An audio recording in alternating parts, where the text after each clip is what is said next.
لبيك إن الحمد والنعمة لك والملك لا شريك لك لبيك اللهم لبيك لبيك لا شريك لك لبيك إن الحمد والنعمة لك والملك لا شريك لك لبيك اللهم لبيك لبيك لا شريك لك لبيك إن الحمد والنعمة لك والملك لا شريك لك لبيك اللهم لبيك لبيك لا شريك لك لبيك إن الحمد والنعمة لك والملك لا شريك لك لبيك اللهم لبيك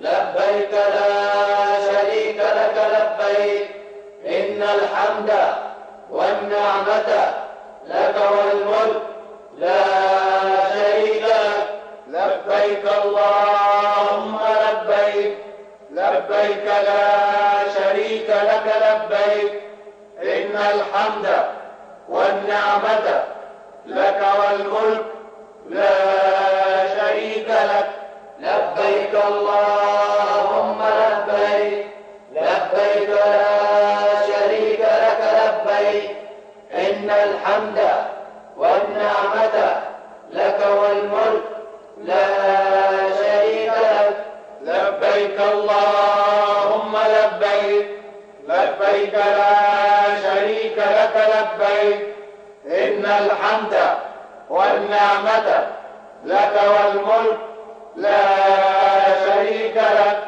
لبيك اللهم لبيك لبيك لا شريك لك لبيك إن الحمد والنعمة لك والملك لا شريك لك لبيك اللهم لبيك لبيك لا شريك لك لبيك إن الحمد والنعمة لك والملك لا شريك لك لبيك اللهم لبيك لبيك لا شريك لك لبيك إن الحمد والنعمة لك والملك لا شريك لك لبيك اللهم لبيك لبيك لا شريك لك لبيك إن الحمد والنعمة لك والملك لا شريك لك لبيك اللهم لبيك لبيك لا شريك لك لبيك إن الحمد والنعمة لك والملك لا شريك لك لبيك اللهم لبيك لبيك لا شريك لك لبيك إن الحمد والنعمة لك والملك لا شريك لك لبيك اللهم لبيك لبيك لا شريك لك لبيك إن الحمد والنعمة لك والملك لا شريك لك لبيك اللهم لبيك لبيك لا شريك لك لبيك إن الحمد والنعمة لك والملك لا شريك لك لبيك اللهم لبيك لبيك لا شريك لك لبيك إن الحمد والنعمة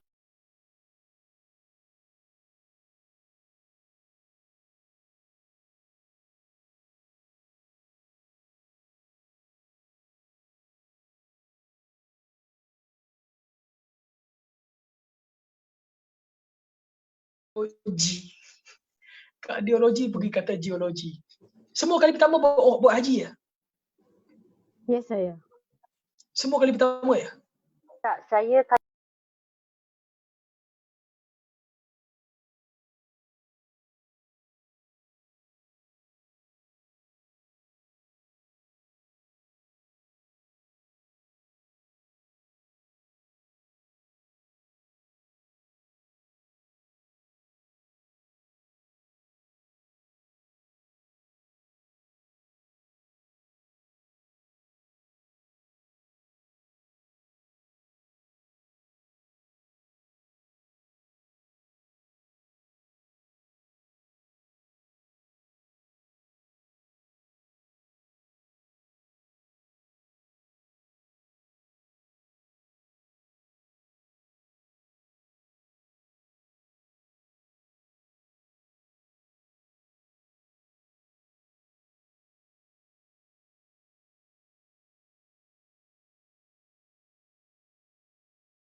Thumma qala law qultu na'am lawajabat lamma istata'tum. Daruni madza taraktukum fa inna ma'aka man qablakum bi kathrati su'alihim wa ikhtilafihim 'ala anbiya'ihim. Fa idza amartukum bi syai' fa'tu minhu mastata'tum wa idza nahaytukum 'anhu fantahu. Satu hari Nabi duduk depan sahabat dan Nabi menyampaikan khutbah. Antara isi khutbah Nabi, ayyuhan nas innallaha qad farada 'alaikumul hajja fahajju.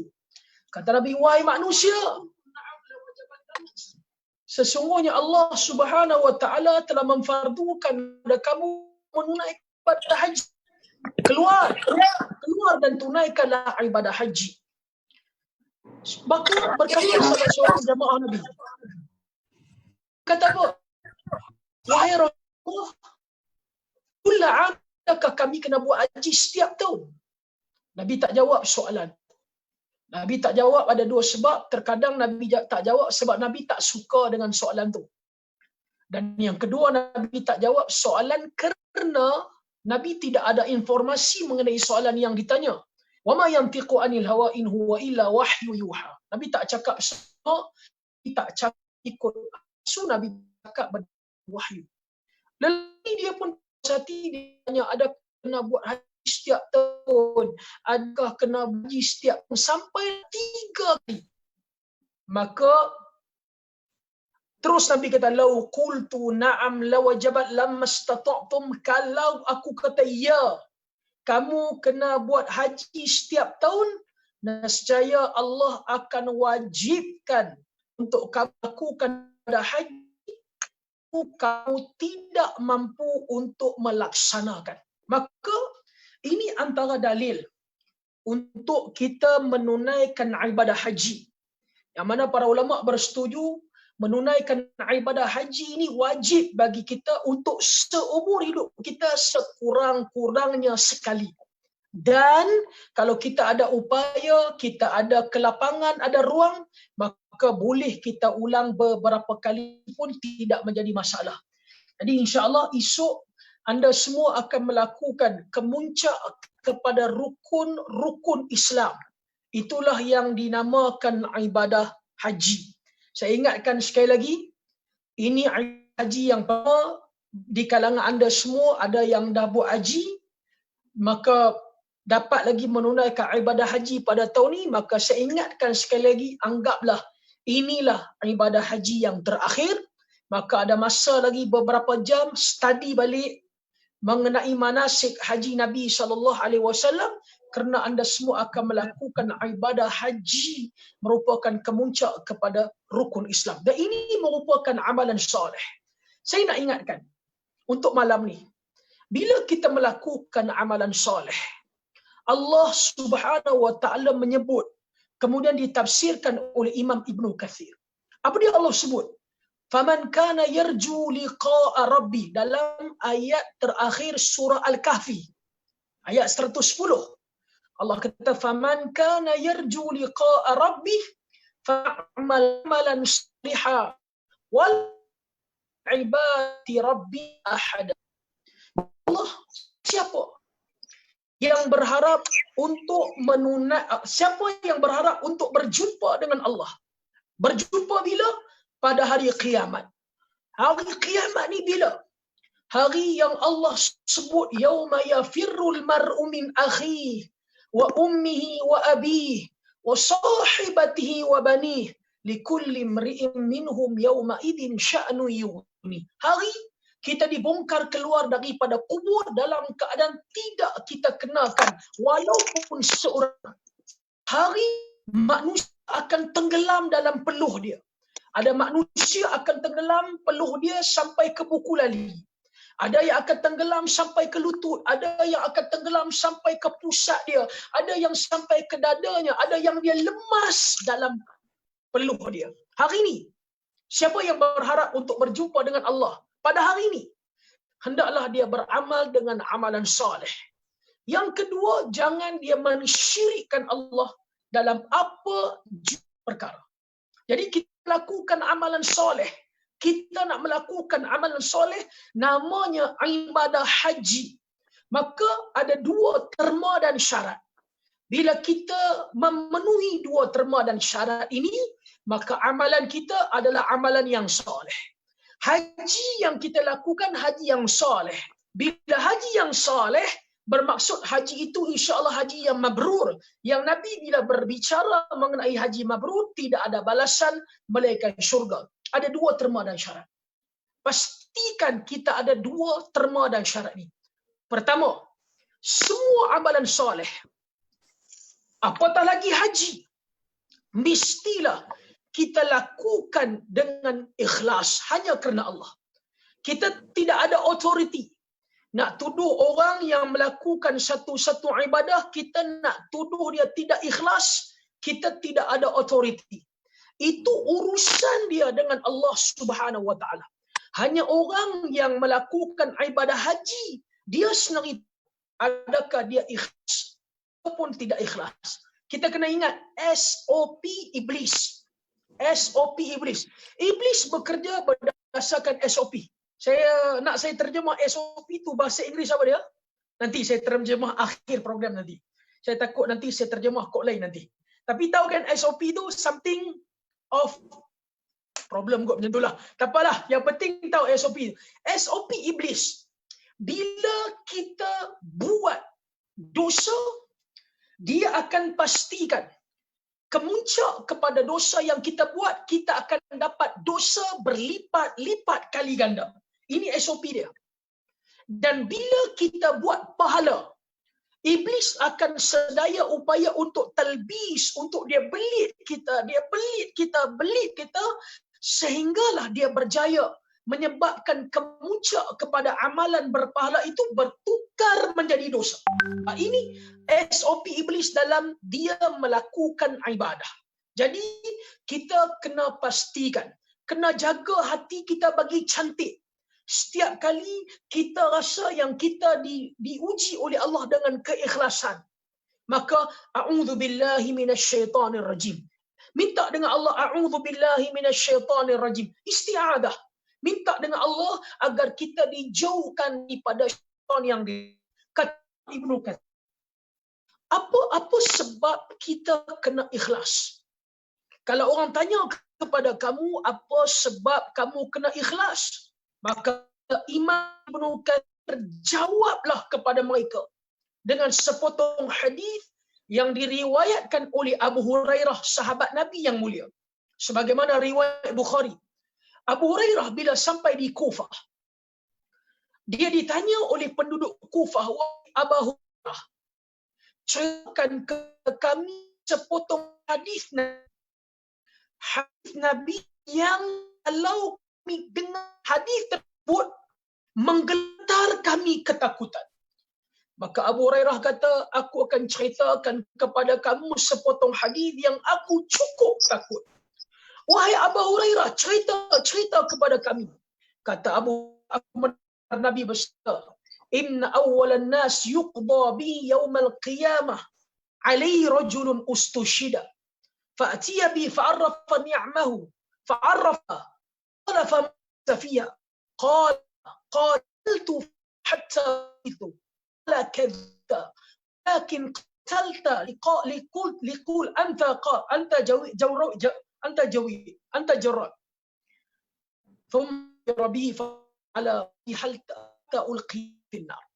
Kata Abu Hurairah, "Hai penduduk Kufah, aku dengar Nabi bersabda, antara 3 kumpulan yang mula-mula dihisab di hadapan Allah adalah lelaki yang syahid, korban di jalan Allah. Orang mati ini luar biasa, dibawa berjumpa dengan Allah, disahkan kepada dia. Allah tengok satu persatu apa yang dia lakukan, dan Allah lebih mengetahui. Dan Allah tanya dia, "Ma'amil, apa yang kamu buat sepanjang kamu ada atas muka ini?" Maka lelaki ni, "Tuhan, kalau orang lain dia berjuang di jalan Allah dengan duit ringgit, dengan harta benda, aku tidak. Aku berjihad di jalan Allah dengan apa dia? Dengan nyawa aku. Aku bunuh musuh-musuh Allah, lantas aku dibunuh oleh musuh Allah. Aku seorang yang tisah biasa." Allah tengok dia, Allah kata, "Kadzabta walakin qatalta liyaqala anta jari. Kata Allah Ta'ala, kamu pendusta. Kamu buat macam tu sebab kamu nak kamu mati, orang gelar kamu dengan tawan. Orang gelar kamu dengan panglima. Orang gelar kamu dengan seorang yang mati, dan semua gelaran ini dapat. Kamu tahu hari ini apa yang kamu akan dapat? Hari ini kamu akan dapat murka aku. Pengsan Abu Hurairah, sahabat yang mulia ini. Penduduk Kufah tunggu sampai dia bangun. Tanya dia, wahai Abu Hurairah, apa yang Allah buat kepada lelaki yang mati syahid ini? Dia punya pengorbanan dia besar, cuma dia ada sedikit masalah mengenai ikhlas. Maka kata Abu Hurairah, Nabi bersabda, thumma umira bihi fasubiha ala wajhi hatta ulqiya finnar. Allah perintahkan lelaki ini dipegang muka dia. Muka ini tanda kehormatan. Dipegang muka dia, disumbat dia masuk dalam api neraka. Subhanallah. Tengok, dia buat benda yang besar, tapi dia tidak ada keikhlasan. Allah sumbat dia dalam api neraka. Kemudian Abu Hurairah ceritakan kepada kami, siapa lagi Abu Hurairah? Kata Abu Hurairah, dia sambung, rajulun ta'allama al-ilma wa 'allama wa qara'a al-Quran. Siapa? Lelaki yang belajar ilmu agama, kemudian mengajar ilmu agama. Lelaki atau perempuan dia belajar Al-Quran, kemudian dia mengajar Al-Quran. Lelaki yang kita panggil ustaz, kita panggil ustazah, kita panggil orang agama yang dihormati oleh masyarakat. Allah panggil dia, Allah minta buku amalan dia. Allah cek satu persatu, Allah tanya kepada ustaz ni, ustazah ni, fama amilta fiha, wahai ustaz, wahai ustazah, apa kamu buat masa kamu duduk atas muka bumi? Dia pun jawab, ta'allamtul ilma, wahai Tuhan, dulu aku belajar ilmu agama.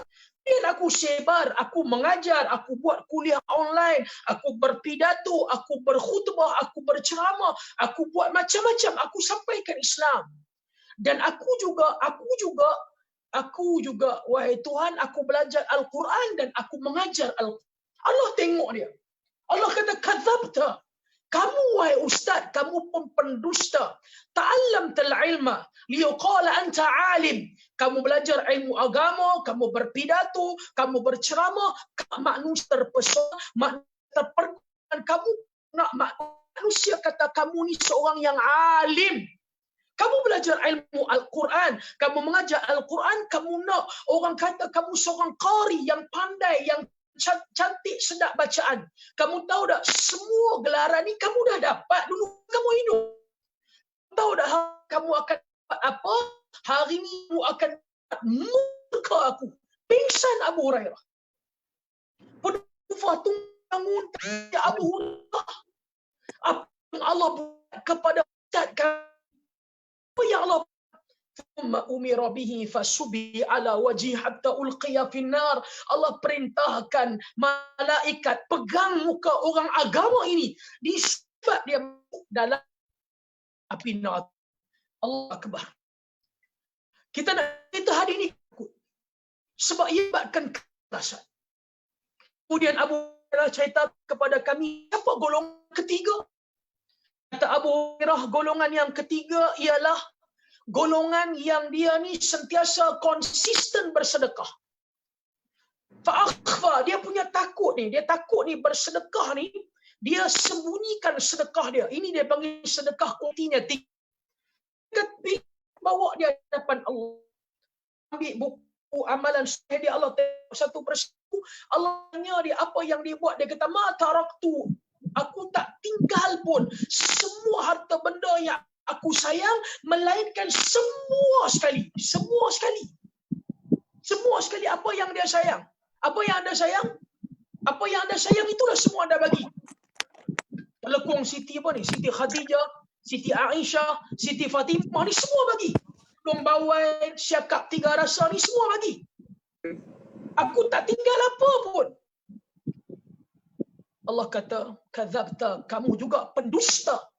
Kamu buat benda tu sebab apa? Sebab kamu nak manusia, kamu sebagai seorang penerima.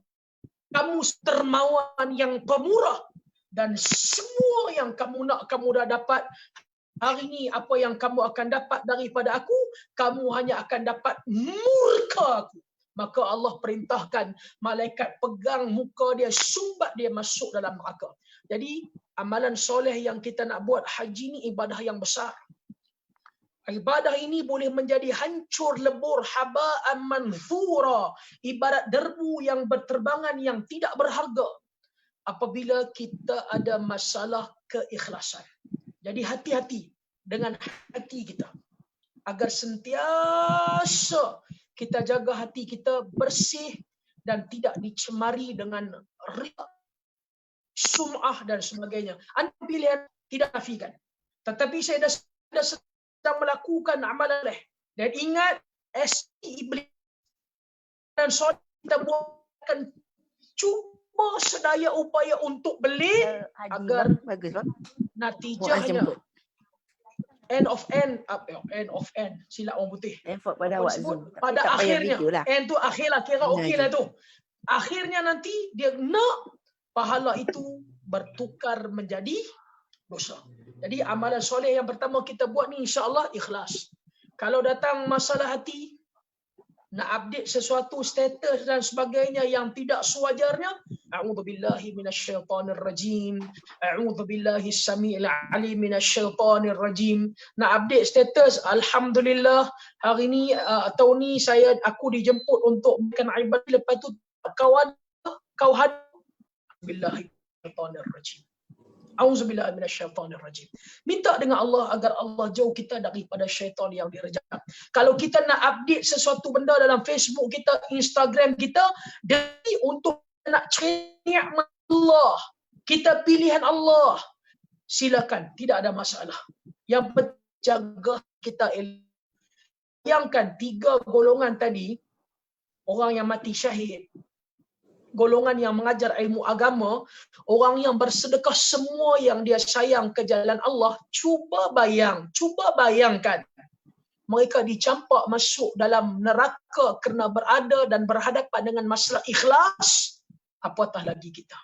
Okey, ini terma dan syarat yang pertama. Kalau kita nak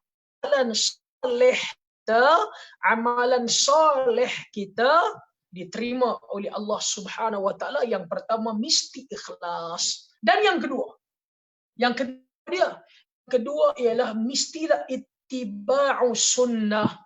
Mestilah semua dan apa yang kita lakukan ini mesti saya mengikut ajar baginda Nabi yang mulia sallallahu alaihi wasallam sedaya upaya. Dalam bab haji, antara sahabat yang merekodkan, yang meriwayatkan kepada kita cara Nabi buat haji sempurna, antaranya ialah sahabat yang bernama Jabir.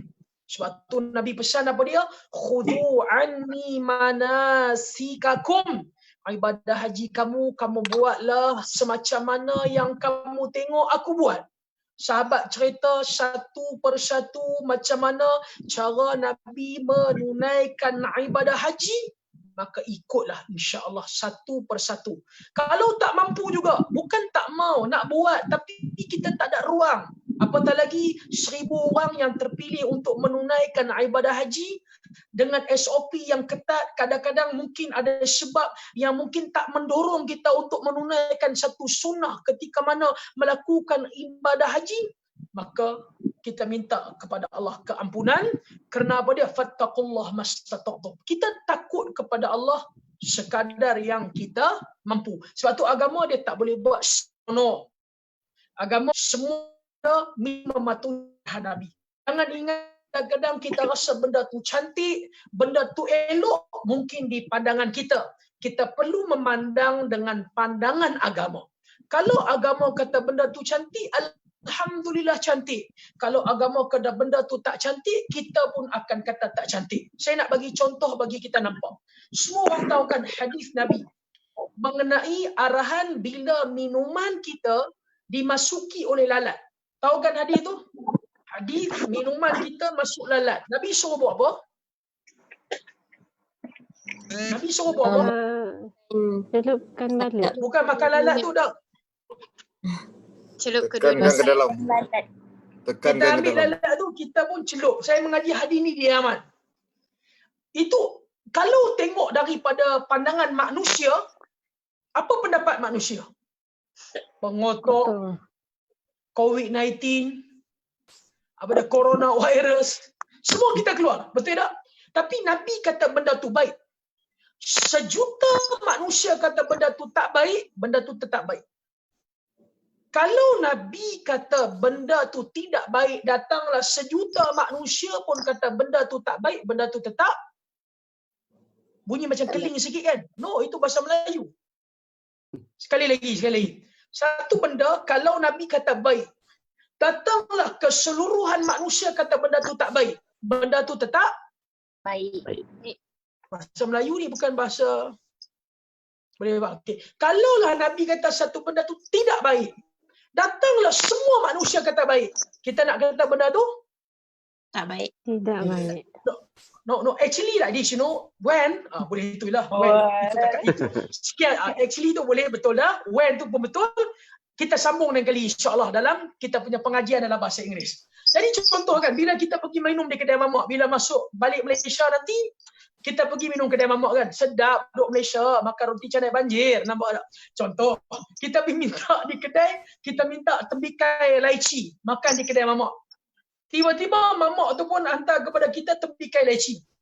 Kita lantas nampak dalam tu ada lalat. Apa kita nak kena buat? Masukkan. Kita celup ke Ya dua ke? sayap. Betul lah, nampak macam macam berselindung di balik tepung Siti Khadijah Cakap bahasa Inggeris kan? Kalau macam tu kita cakap bahasa Inggeris. When we go to the mamak as well, and then we order watermelon with lychee, and we see butterfly bukan, butterfly tu ramah-ramah. Slice. Butterfly sama lah tu, kami di Bangi panggil butterfly. Jadi kita nampak kan, apa nak buat? Kita celup kerana tu sekali celup ya. Jangan celup tu ambil, tak mampu lagi. Hang masuk juga. Itu memunahkan sunnah. Kita pun minum bismillah. Nabi suruh. Betul tak? Settle. Boleh buat tak? Tak ada harapan. Tengok pun tahu tak ada harapan. Okey. Kat banyak kau bila dia tengok tu dia panggil mamak tu, "Mamak, sini. Tadi saya order tembikai laici ke tembikai lalat? Tukar. Ini najis mutawasitah." Tuan mamak tu tengok, mamak tu tak, "Kakak, ini najis mughallazah lah, bukan mutawasitah." Dia main-main dengan kita. Satu sunnah Nabi, orang katalah tak elok, orang katalah tak cantik. Kalau Nabi kata cantik elok, kita akan buat. Jadi amalan kita, amalan soleh kita, faman kana yarju liqa'a rabbi falyamal amalan salihah. Pastikan pertama termanya ialah ikhlas. Ikhlas antara kita dengan Allah. Orang tak boleh tuduh kita tak ikhlas, kita tak boleh tuduh orang lain tak ikhlas. Dan yang keduanya ialah pastikan sedaya upaya mengikuti tunjuk ajar Nabi yang mulia sallallahu alaihi wasallam, dan natijahnya insya-Allah amalan itu amalan yang soleh, yang bernilai dan akan dipertimbangkan di hadapan Allah Subhanahu wa taala di atas neraca timbangan. Insya-Allah waktu kita semua tak lama. Tak lama. Hari ini, esok lusa kita akan pergi. Sebentar lagi ada orang akan mandikan kita. Ada orang akan kafankan kita. Kita akan disolatkan. Kita langsung ke kubur. Kita akan mandikan. Walaupun kita rasa tak mungkinlah hari ini aku akan mati. Tak mungkin. Tak mungkinlah esok aku akan mati. Ramai mana orang yang rasa sedemikian dan dia mati dalam keadaan dia rasa tak mungkin dia mati. Biarlah masa-masa yang tersisa ini kita gunakan sebaik mungkin. Tengok tak? Bila kita berada dalam kuarantin ni sebelum kita nak buat haji, nampak tak Allah Subhanahu wa taala bukan setakat nak bersihkan kita daripada COVID-19, nauzubillah, tapi Allah Subhanahu wa taala sedang mendidik kita. Perasan tak? Kita dah jaga solat waktu kita. Kalau sebelum ni kita sibuk dan sebagainya, banyak urusan, kita terlewat solat dan sebagainya, Allah Subhanahu Wa Taala nak didik kita dalam masa beberapa hari ni, insya-Allah kita akan solat pada awal waktu. Walaupun tak boleh solat berjamaah, saya tak pasti sama anda boleh ke masjid atau tidak, tapi kita dah solat pada awal waktu. Masya-Allah. Kemudian Allah Subhanahu Wa Taala dah didik kita. Kalau sebelum ni kita tutup aurat mungkin kurang sempurna. Manusia, semua manusia atas kapasiti manusia dia akan buat dosa. Kita tak boleh judge orang dia akan berdosa seumur hidup, tidak. Kerana orang yang paling baik adalah orang yang bila dia buat satu salah, dia tahu salah dan dia kembali berjumpa dengan Allah Jalla wa'ala dengan dia bertaubat. Sebelum ni kita mungkin ada di kalangan kita yang tutup auratnya tidak sempurna. Dia mungkin dia nak tutup aurat tapi dia tak ada kekuatan. Hari ni alhamdulillah saya kebanyakan anda semua dah mula tutup aurat dengan sempurna. Betul dah, alhamdulillah. Dan momentum kita selesai ibadah haji. Hari ni semua tengok kalau muslimat pakai telekung, masya-Allah. Cuma dengan menteri saya tadi pakai tudung siakap 3 rasa, ikan bawai sting limau, dengan Ustaz Ju tak apa, pakai telekung. Sebab apa? Tutup aurat. Tidur pun kadang-kadang dengan telekung, mandi pun kadang-kadang dengan telekung. Punya solehah Allah saja yang tahu. So, sebagaimana Allah Subhanahu Wa Taala perintahkan kita untuk tutup aurat, bukan ketika mana musim haji. Musim haji pun kena tutup aurat. Lepas kita buat haji, insya-Allah kita pelihara aurat kita elok-elok dan sebagainya. Sebenarnya ini untuk diri kita. Ini untuk diri kita. Sebab tu bila saya buat haji dulu, kata syekh kami daripada Yaman, dia kata kalau lelaki kan, sepanjang kamu buat haji, kamu akan tengok macam mana lelaki berlumba-lumba nak jaga solat jamaah. Nak jaga solat pada awal waktu. Kalau dia balik daripada haji, kalau ini tanda-tanda dia masih lagi konsisten jaga solat jamaah, solat awal waktu, tanda-tanda haji mabrur sedang berada di hadapan mata dia. Kata dia, kamu tengok muslimat, macam mana bila dia buat haji, dia tutup aurat dia sempurna. Kerana muslimat, dia hanya boleh nampak apa dia? Kita semua tahu dia hanya boleh nampak pergelangan tangan dia dan dia boleh nampak muka dia. Dia tutup aurat dia sempurna. Kamu tengok dilepas daripada dia menunaikan haji, berlaku perubahan. Dia mula tutup aurat dia dengan sempurna dan sebagainya. Maka insya-Allah itu tanda-tanda antara tanda ibadah hajinya diterima oleh Allah Jalla wa'ala. Bukan ibadah haji ni maksudnya bila kita balik, bila kita selesai haji, kita sentiasa lelaki pakai jubah. Tidak. Saya pernah bawa jemaah haji. Dia nak beli shimar. Tahu shimar? Shimar ni dia panggil apa? Ustaz Muaz? Kain serban tu. Kain serban. Kain serban yang Arab pakai warna merah tu kan? Dia tanya, Ustaz, saya nak beli shimar ni kat mana? Saya kata, bang, tu bawah apa dia menara jam tu banyak ada. Saya tak mau yang tu, Ustaz. Saya nak beli yang Sudais pakai tu. So kawan saya pun bawa lah dia pergi satu butik. Butik tu dekat mana? Dekat Jeddah. Butik yang dahsyat lah, mall tu. Simak yang macam sudah pakai tu harga lebih kurang dalam RM1,000. RM1,800.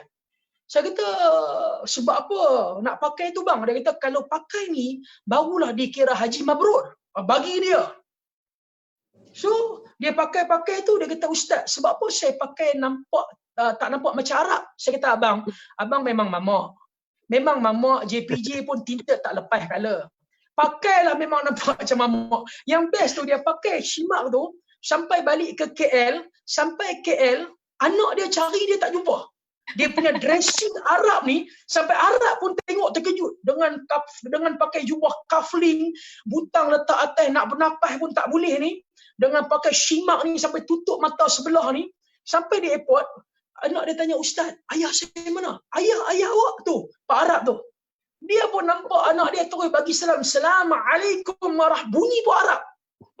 Yang best lepas seminggu saya jumpa dia kat pagi, jumpa lepas seminggu, saya tanya, Haji, mana tu apa dah lempak mana pun tak tahu, pakai 3 hari lah. Bukan pakaian menentukan mabrur ataupun tidak. Jadi insya-Allah kita jagalah sebaik-baiknya, insya-Allah kita esok akan memulakan ibadah haji Esok insya-Allah kalau berdasarkan petunjuk Nabi SAW pada pagi hari, pada waktu duha, Nabi SAW akan bertolak menuju ke Mina. Nabi akan bertolak menuju ke Mina dan Nabi akan mengerjakan solat qasar. Zuhurnya 2 rakaat, asarnya 2 rakaat, kemudian maghribnya 3 rakaat dan juga isyaknya 2 rakaat. Maka selesailah ibadah haji hari yang pertama. Ibadah haji senang. InsyaAllah orang yang tak pernah buat haji, dia rasa susah. Nanti sekali anda buat haji, balik anda dah boleh buka dah travel agent sendiri. Nak bagi tanya haji itu senang insyaAllah. Jadi esok isikan masa dengan baca Quran, takbir, tahmid, istighfar dan esok lepas isyak berehatlah. Berehatlah. Dan Nabi pada hari tarwiyah lepas solat isyak Nabi berehat. Kenapa Nabi berehat? Kerana esok adalah hari Arafah, hari yang cukup besar dan juga sangat penting untuk orang yang menunaikan ibadah haji. Jadi insya-Allah saya rasa Ustaz Muaz, bila anda bersama dengan dia, dengan ustaz-ustaz yang lain, ada ustazah dan sebagainya, kita dah bagi penerangan ibadah haji dan paling baik kita ulang kaji haji by per day, per hari. Okey, hari ni hari kita berada di Mina, kita nak buat apa? Hari tarwiyah. Hari berada di Arafah nak buat apa? Jadi itu yang paling baik sekali. Setakat ni insya-Allah pastikan dua benda ini digabung. Pertama ikhlas dan yang kedua kita mengikut sunnah baginda Nabi yang mulia sallallahu alaihi wasallam. Mudah-mudahan Allah Jalla wa Ala menerima ibadah haji kita dan haji mabrur tidak ada balasan melainkan ganjaran Allah Subhanahu wa taala. Duduk di hotel, isi masa sebaiknya. Banyakkan takbir. Duduk seorang-seorang, Allahu Akbar, Allahu Akbar, Allahu Akbar. La ilaha illallah, Allahu Akbar, Allahu Akbar walillahil hamd. Banyak takbir. Banyak takbir. Esok duduk di Mina, banyak takbir, banyak tasbih, banyak menangis. Menangis sebab kita menyesali dosa-dosa yang kita buat. Sebab dosa kita ni banyak. Malaikat ni yang tulis dosa lagi banyak daripada tulis pahala. Kalau tidak kerana rahmat Allah Jalla wa Ala, kalau tidak kerana rahmat Allah, Allah tak jemput kita. Dengan dosa yang kita buat ni, Allah tak jemput kita. Tapi Allah sayang kita. Kita, saya sebut dalam bahasa Inggeris lah, kalau tak faham, nanti saya terjemah kot bahasa Melayu. Anda ni semua the chosen one. You know, the chosen one. Ini kawan saya bawa ajak tadi bahasa ni. Maksud dia, anda ni semua yang terpilih. Jangan. Ada yang terpilih. Jadi Allah pilih, insya-Allah banyakkan takbir, tasbih, tahmid. Nanti insya-Allah hari Arafah saya akan share apa kita nak buat hari Arafah, apa perkataan yang Nabi sebut dan para nabi sebut. Macam mana kita nak sebut perkataan ni? Macam mana kalau kita nak jadikan dia zikir? Dan macam mana kalau kita nak jadikan dia sebagai doa? Tadi Ustaz Muaz pun ada sebut tadi dengan TV Al-Hijrah, kita punya Menteri Agama pun ada sebut tadi kan. Jadi macam mana kita nak jadikan dia sebagai satu zikir? Dan macam mana kita nak jadikan dia satu doa? Macam mana insya-Allah ada cara kaedah yang diajar oleh para ulama. Cuma saya nak ingatkan sekali lagi, esok nak start dah ibadah haji. Kalau kita ada buat salah dengan mana-mana individu, kita buat dosa dengan Allah, kita istighfar, minta ampun dan taubat. Kalau kita buat salah dengan individu dan sebagainya, jangan pernah rasa segan, rasa malu untuk merayu, untuk kita minta dia maafkan kita. Sebab dosa kita dengan pencipta kita, dengan Allah, macam saya sebut semalam, kita buatlah setinggi gunung, keampunan Allah setinggi langit. Tapi dengan manusia, kalau dosa kita buat dan tidak selesai dosa tu dengan dia di dunia, maka pada hari kiamat akan ada penyelesaian di depan Allah. Bukan penyelesaian itu dengan dinar ataupun dirham, tetapi bil hasanah was sayiat. Maka penyelesaian kita dengan manusia, kalau kita berhadapan dengan krisis dosa, maka penyelesaian dia dengan pahala ataupun dosa. Khawatir kita akan jadi muflis. Kita semua tahu dah di muflis kan. Ada orang datang jumpa Allah bis salat waz zakat wal hajj was siyam dan sebagainya. Jumpa Allah dengan puasa, dengan haji dia, dengan sedekah dia, dengan amalan soleh dia. Kata para ulama hadis, bila dia jumpa Allah, dia bawa amalan-amalan soleh, maksud dia amalan tu Allah dah terima. Kalau Allah tak terima, daripada mula Allah dah limpah. Allah dah terima sebab dia buat amalan soleh tu ikhlas, dia buat ikut Nabi SAW. Dengan amalan soleh dia buat, boleh menentukan kedudukan dia di tingkat yang bawah. Tapi apa berlaku? Yang berlaku bila ada orang jumpa Allah, bagi tahu kepada Allah, oh ini dulu bersalah dengan aku. Maka Allah Subhanahu Wa Taala selesaikan dengan pahala-pahala yang dia buat, transfer kepada lelaki yang tak diselesaikan di Allah. Masa ni transfer pahala di sisi Allah tidak gunakan isi nama. Bila ada orang minta lagi, maka kita kena bagi pahala kita. Akhirnya sampai kita dah habis pahala, masih ada orang datang meminta kepada Allah yang kita bermasalah dengan dia di dunia. Last sekali, dosa-dosa yang dia buat pula dipikulkan kepada kita sebagai penyelesaian dan akhirnya disumbat masuk dalam api neraka.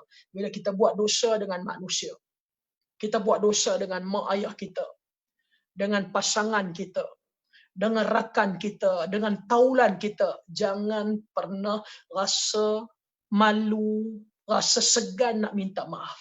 Tak jatuh kita punya maruah kita kalau kita mengaku kesalahan dan kita memohon kemaafan.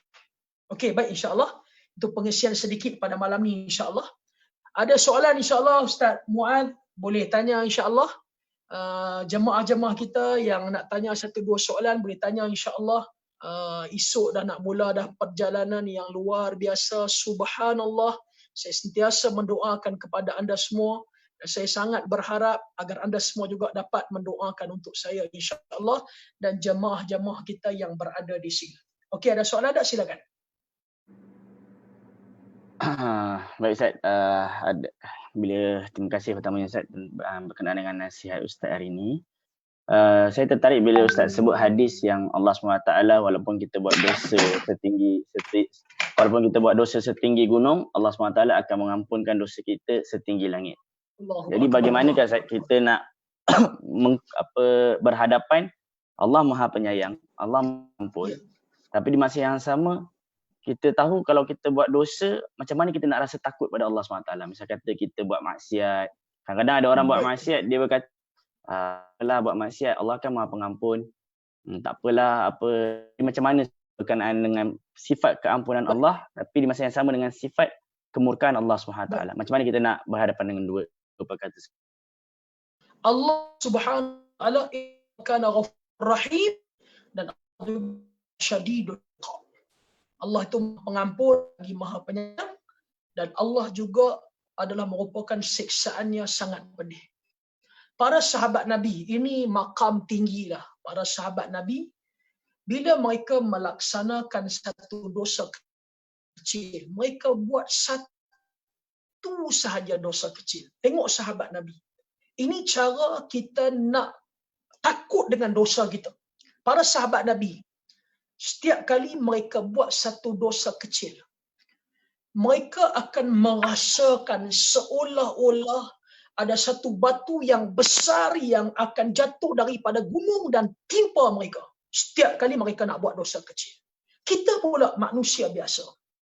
Setiap kali kita nak buat dosa, ingatlah di hadapan kita mungkin sekarang malaikatul maut sedang menanti untuk mencabut nyawa kita. Setiap kali kita nak buat dosa, ingatlah depan kita mesti ada malaikat maut yang sedang menanti. Bayangkan dalam keadaan kondisi kita sedang melakukan dosa, tiba-tiba nyawa dan tubuh badan kita diceraikan. Saya dan tuan-tuan puan-puan kena takut dengan hadis Nabi. Apa dia hadis Nabi berbunyi? Mengenai orang yang beramal dengan amalan soleh, sampaikan dia dengan syurga hanya tinggal sejengkal. Kemudian apa yang berlaku? Seumur hidup dia buat amalan soleh, kebaikan, kebajikan dia buat.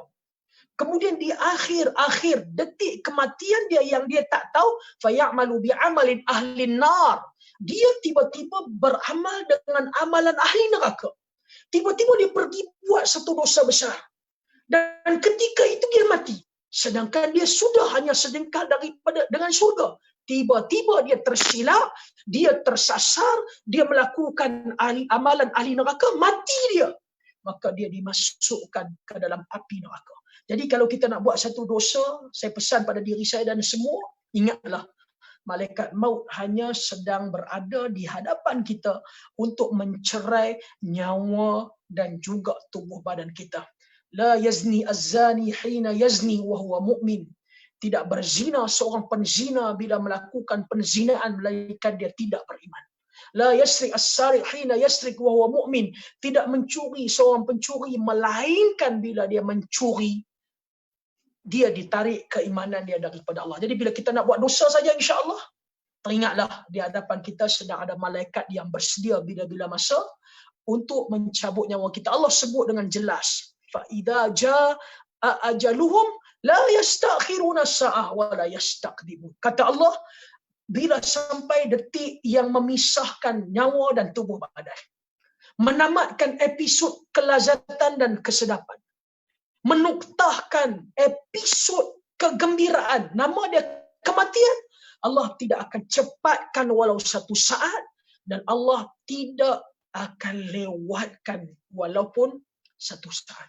Mudah-mudahan Allah Subhanahu wa taala hidupkan kita dengan iman, dan Allah akhirkan riwayat kita juga dengan iman, insya-Allah. Wallahu a'lam. Ada soalan yang lain daripada rakan-rakan? Okay, Ustaz, soalan yang seterusnya, Ustaz. Berkenaan dengan Patutnya Ustaz Muaz kena tanya kepada menteri. Tak adalah, Ustaz. Bukan, kita pun masih mencari jawapan juga, Ustaz. Yalah, saya masih muda juga, Ustaz. Terkadang ada orang dia terpaksa melanggar aturan agama, Ustaz.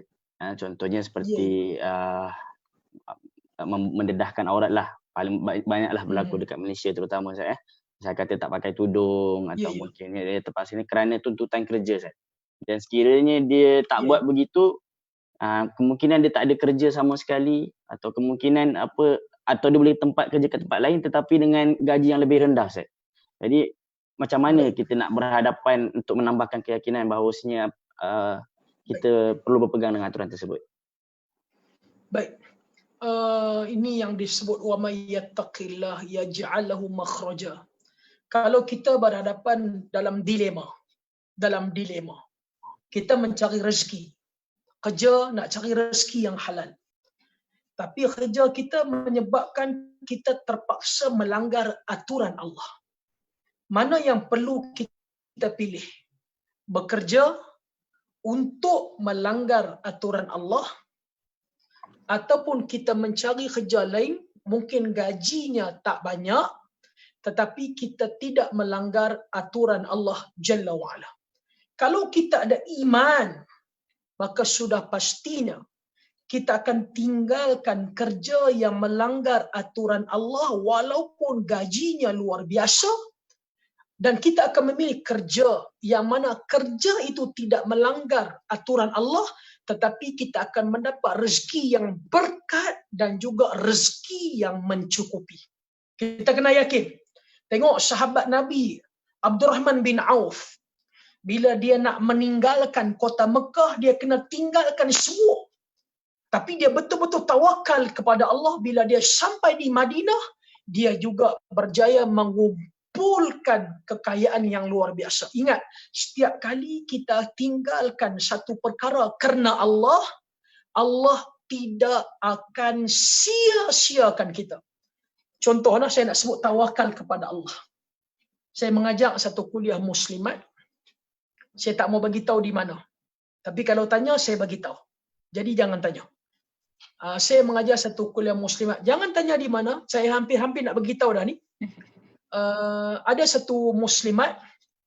Dia ni kan. Dia ni umur dalam 37-38. Kahwin, ada 2 anak.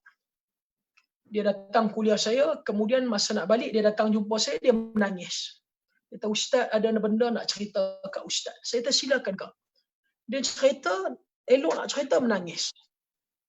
Elok nak cerita menangis. Sampailah sekali saya kata, kak, nak menangis ke nak cerita? Nak menangis ke nak cerita? Cakap betul-betul. Ni nak cerita je menangis. Nak menangis je nak cerita. Nak menangis ke nak cerita? Lepas tu dia kata, nak cerita lah, bagilah saya menangis dulu. Dia pun menangis. Saya tak apa isu dia. Dia kata, Ustaz, ni kes berlaku bila? Berlaku akhir tahun 2018, Disember. Dia kata, Ustaz, dia kata, nak cerita kat Ustaz, bulan 6 Jun 2018, suami saya, dia kata, kahwin lain, dia kata. Dia kata, suami saya kahwin lain. Perempuan, kalau lelaki kahwin lain tu, itu perkara biasa. Jadi kena faham elok-elok. Itu perkara biasa. Kena faham. Cuma saya sendiri gagal memahamkan isteri saya. Dalam bab ni saya gagal lah. Jadi tuan-tuan, kalau gagal dengan saya, kira kita sama-sama gagal.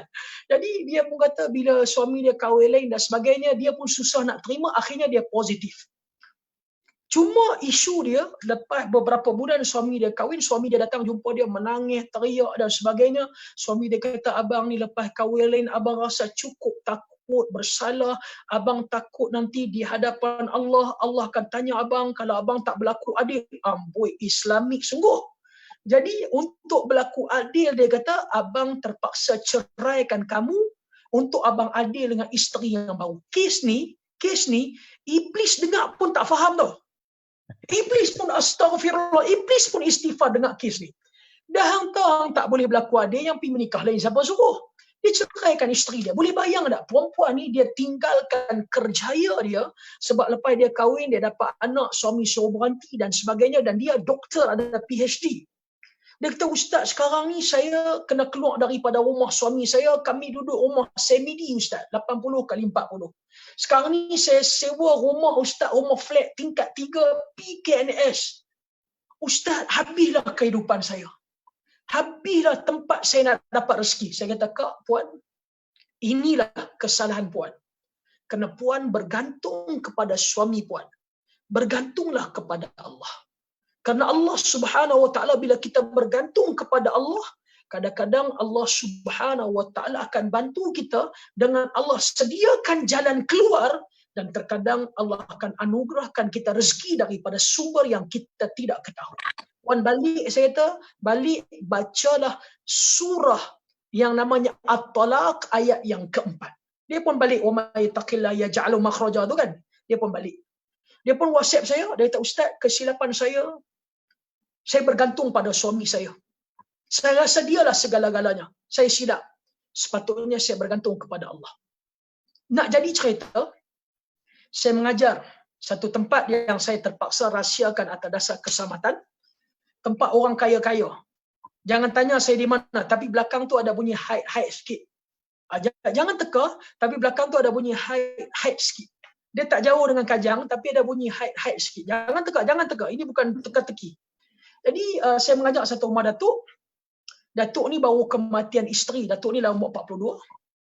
Dia minta saya, Ustaz, dia kata, Ustaz mengajak mata, tolonglah cari kat saya isteri yang boleh jaga saya. Saya tak mau anak dara semua, saya tak mau. Saya nak kalau boleh ibu tunggal, single mother yang boleh jaga saya. Terus tahu tak saya teringat kepada siapa? Agak-agak saya teringat kepada siapa? Teringat kat siapa? Tak tahu. Terus yang saya teringat yang puan tadi tu. Dengan kuasa dan ilmu synchronize yang saya ada, saya synchronizekan mereka dan dia kahwin. Boleh bayang tak, dia punya tak sangka, dia diceraikan suami dia, dia kena keluar daripada rumah semi-D, pindah rumah flat tingkat 3, sekarang dia duduk di satu banglo yang besar. Banglo tu lebih kurang 10,000 kaki persegi. Ustaz Muaz, lepas dia kahwin dengan datuk ni, 2 bulan dia tak datang kelas saya. 2 bulan dia tak datang. Lepas 2 bulan dia datang, saya kata, Kak, lama tak datang kelas. Dia kata, Ustaz minta maaf lah. Lepas kahwin ni, Datuk Seri bawa saya pergi honeymoon di Maldives. Saya kata, pergi Maldives? Tak ajak saya yang recommend? Oh, dia kata, minta maaf lah Ustaz. Saya tanya, Kak, kitchen beli tak? Kitchen pun tak beli.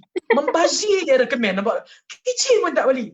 Sampailah dekat kereta, ada driver hantar dia. Saya kata, Kak, betul tak? Wa may yattaqillah yaj'alu makhraja. Betul tak siapa yang berpegang dengan Allah, Allah sediakan dia jalan keluar dan Allah akan bagi dia rezeki yang kadang-kadang dia tak sangka, dia pun menangis, teriak, betul Ustaz, betul. Saya kata, betul apa Kak? Kitchen pun tak beli? Betul pun dah lama. Jadi nak bagi tahunya insya-Allah, bila kita tinggal satu perkara kerana Allah, Ustaz Muaz, kalau kita tinggal benda tu kerana Allah, Allah takkan sia-siakan kita. Mana mungkin Allah Jalla wa'ala akan sia-siakan hamba dia yang tinggal satu benda yang tak elok kerana dia takut kepada Allah. Dia kerja contohnya macam Ustaz Muaz kata tadi, tak boleh tutup aurat, dia tak mau kerja di situ. Kerana dia takut apa yang dia dapat nanti mungkin tak berapa nak memberi keberkatan. Lantas dia cari satu pekerjaan mungkin gajinya lebih kurang daripada sebelumnya, tetapi insya-Allah Allah akan cukupkan rezeki dia. Jadi insya-Allah jangan pernah rasa sia-sia kalau kita buat satu perkara kerana Allah Subhanahu Wa Taala. Silakan insya-Allah. Terima kasih Ustaz. Soalan lagi Ustaz. Dia biasa setiap kali tu dia mendatangkan soalan yang baru Ustaz. Berkenaan tadi bila Ustaz. Tak ada Ustaz, kita belajar Ustaz, masih belajar lagi. Ustaz tadi kata sebut tentang rezeki berkat Ustaz. Ada orang kata biar sikit tapi berkat. Tapi kan kadang-kadang kalau banyak tu kan lagi best Ustaz. Betul. Seringgit berkat dengan 1000 banyak. Bukankah tu berkat juga maksudnya? Macam mana tu Ustaz? Betul. Dalam kehidupan ni kita kena ingatlah apa yang Nabi sebut, laukan Ibnu Adam wadiyan minadh dhahab. Kita ni sentiasa takkan puas dengan dunia. Kita takkan puas. Kalau macam Ustaz Muaz bagi tahu, semua manusia sama. RM1 dengan 1000 dua-dua berkat. Nak pilih mana? Kita nak pilih mana? Jujur nak pilih mana? RM1, RM10 berkat, RM1000 berkat. Nak pilih yang mana? RM1000. Nampak pun macam mata duitan dah tu. Nampak dah. Jadi itu manusia, saya pun sama. Jadi macam mana keadaan kita? Kalau depan kita ada RM1 yang berkat dan RM1000 yang berkat, tentu kita akan pilih RM1000 yang berkat. Itu manusia realitinya. Contohnya macam perempuan, depan perempuan ada offer kerja. Offer di sini contohnya kerja dengan gaji RM10,000, kita boleh menutup aurat dengan baik dan sebagainya. Kemudian kita di offer satu tempat kerja ni pun Masya Allah lebih baik daripada sebelumnya dengan gaji yang lebih baik. Jadi tak salah kita pilih benda tu. Jadi di situ juga bukan bermaksud kita mata duitan dan sebagainya, tapi kita bercakap atas dasar rasional. Yang penting kita kena tahu apa yang kita buat tu sentiasa berada di landasan yang dibenarkan oleh agama, insya-Allah. Wallahu a'lam. Kalau banyak tapi tak berkat Ustaz, maksud saya okey, satu RM1 berkat dengan RM10,000 tapi tak berkat. Ada orang kata tak apalah Ustaz, tak berkat tak apa, janji banyak. Macam mana tu Ustaz? Betul. Saya nak bagi tahu benda yang tak berkat ni kan, kita kena ingat dia akan jadi darah daging kita. Dan dia akan jadi darah daging apa yang kita suap pada mulut anak dan isteri kita. Para sahabat Nabi. Setiap kali mereka berhadapan dengan masalah anak isteri mereka, hatta mereka berhadapan dengan masalah kenderaan yang mereka tunggang, mereka akan kembalikan dosa ini kepada diri mereka. Mesti ada something wrong. Sama ada dosa-dosa aku dengan Allah sehingga menyebabkan anak isteri aku terkesan, ataupun sumber rezeki yang tidak berkat yang aku suapkan pada anak isteri aku, yang aku bagi makan kenderaan aku sehingga menyebabkan masalah. Jadi kita kena faham, dia bukan setakat banyak tidak berkat, setakat itu je berakhir, tapi dia memberi kesan kepada ahli keluarga kita, pada diri kita dalam masa terdekat ataupun masa yang panjang. Jadi insya-Allah jagalah keberkatan hidup ni elok-elok, insya-Allah mudah-mudahan Allah lindungi kita, insya-Allah Allah Subhanahu Wa Taala selamatkan kita daripada ujian dunia, insya-Allah. Baik Ustaz, soalan lagi lah Ustaz ya. Ya, ya. Pernahlah berlaku pada diri saya peribadi, Ustaz, bila Ustaz cakap apa, barang siapa yang bertakwa kepada Allah, Allah akan berikan dia jalan keluar, Ustaz. Macam Ya, mana ya. kita nak macam menambahkan keyakinan kita kepada Allah, menambahkan ketakwaan kita kepada Allah. Maksudnya bila kita macam yang berlaku makcik itu, mungkin makcik kata, awak beruntunglah ada Ustaz Johari yang boleh jadi matchmaker. Kami ni tak ada macam Ustaz Johari. Orang sebut matchmaker tak Tak apa, jadi ada Ustaz Muaz, ada seorang lagi ni minta saya tolong cari jodoh dekat dia. Saya boleh jadi matchmaker. Tak apa, Yang Ustaz, ni kat pun sini Masya semua dah Allah, semua dah orang taken dah, kaya, Ustaz. orang kaya cuma umur dia hari tu 73 tak silap saya. Jadi kalau ada adik-beradik, kaum kerabat yang belum kahwin, just let me know. Kita akan synchronise insya-Allah. Yang ni nak bawa cuti di Morocco, bukan Maldives, Morocco. Macam tak berminat ya. Jadi macam mana, Ustaz, nak tambahkan keyakinan dan ketakwaan kepada Allah SWT, Ustaz? Terutama ketika Sebenarnya kita orang berdoa yang tu, bertanya lebih layak untuk menjawab soalan ni. Orang yang tak. bertanya lebih layak untuk menjawab soalan ni. Benda ni melibatkan keimanan kita lah. Jadi macam mana nak tambah keimanan, nak tambah ketakwaan, tak ada benda lain. Semuanya mula-mula dididik dengan amalan-amalan soleh. Amal-amalan soleh. Kata Syekh saya di Yaman, kata dia, apabila kamu nak tambah keimanan kamu, ketakwaan kamu kepada Allah Jalla wa'ala, maka pertama kata dia, didiklah hati kamu terlebih dahulu untuk kamu beriman dengan solat. Bila kamu jaga solat kamu sebaik mungkin, kamu hiasi solat kamu dengan sunnah Nabi, dengan petunjuk Nabi, maka kamu yakin bahawa kamu solat tu ada ganjaran di sisi Allah. Bila solat kamu cantik, maka amalan-amalan kamu semua akan cantik, termasuklah ketakwaan kamu kepada Allah Jalla wa'ala. Sebab itu kadang-kadang bila kita solat tapi dalam masa yang sama kita buat maksiat. Kita buat dosa. Kenapa? Kerana solat kita itu tidak memenuhi piawaian yang Allah Jalla wa'ala sebut. Kerana solat yang berkualiti, dia akan cegah kita daripada melakukan mungkar dan melakukan dosa. Kita nak sampai tahap para sahabat dalam dia punya ketakwaan, dia punya dekat dengan Allah memang sangat jauh. Para sahabat Nabi, cuba bayang. Bila mereka pakai sandal, pakai slipper kan? Slipper putus. Kalau kita pakai sandal putus, tak ada masalah. Belilah sandal lain, betul tak? Para sahabat tidak. Pakai sandal putus. Dia boleh beli sandal lain, tapi dia angkat tangan mengadu, ya Allah, ya Tuhan, slipper sandal yang aku pakai putus, ya Allah. Para sahabat Nabi tengok tahap keimanan. Kita jauh, tapi kita nak belajar. Para sahabat Nabi ni, bila sandal yang dia pakai putus, kasut yang dia pakai putus. Saya dengan perempuan, tuan-tuan, kalau putus, apa masalah? Dia beli lain lah. Tak ada isu pun. Tapi sahabat ni boleh beli lain. Dia angkat tangan, ya Allah, ya Tuhan, sandal yang aku pakai ni putus, ya Allah. Ya Allah, tolonglah aku, ya Allah. Bantulah aku, ya Allah. Sampai tahap macam tu. Sampai tahap luar biasa macam tu. Bila Allah turun muqaddimah juzuk keempat, lan tanalul birra hatta tunfiqu mimma tuhibbun.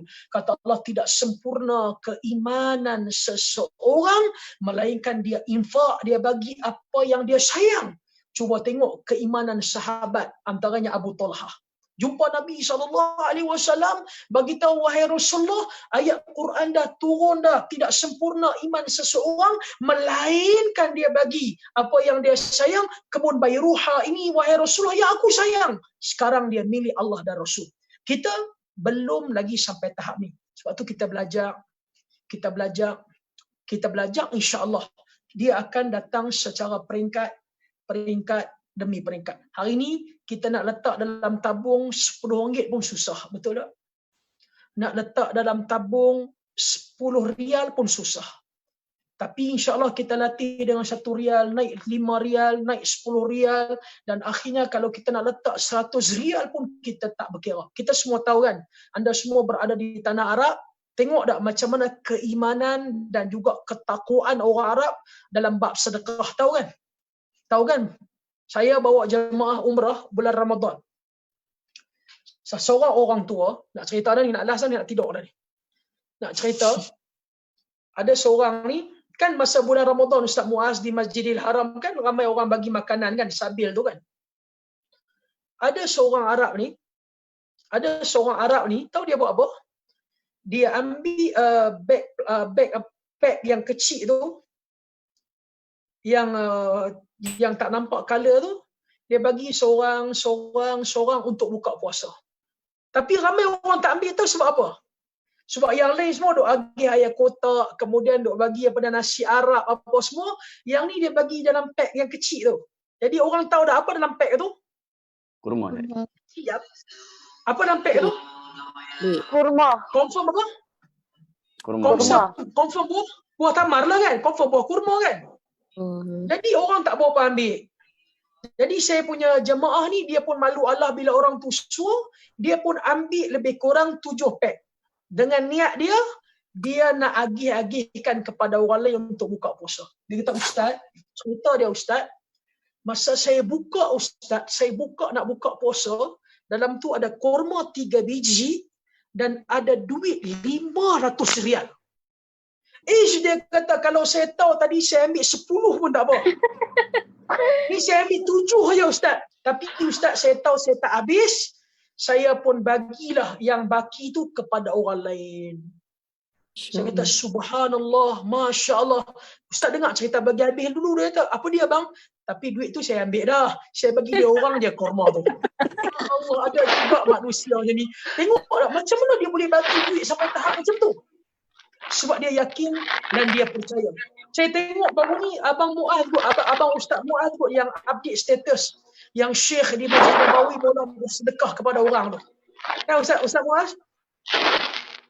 Yeah. Dia mula sedekah kepada orang berapa 1,000 rial ke berapa dia, saya tak ingat. Sebab apa? Sebab nak capai keimanan, ketakwaan macam ni, kita kena bermula daripada rendah. Hari ni perempuan kalau mula kita nak jadi baik kan? Nak jadi baik, nak tutup aurat. Nampak tak? Tutup semampunya.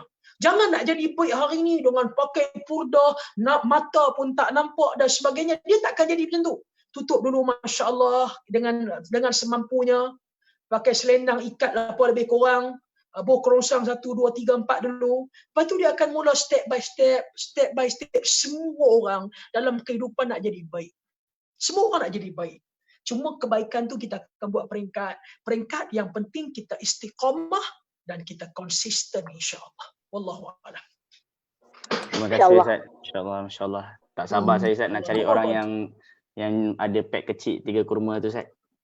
Itulah saya pun cari sebab lepas dia bagi tahu tu keesokan hari saya cari. Tak ada orang tu. Ada orang ni pun satu juga. Masa saya cari dia tak bagi. Masa saya tak cari dia bagi.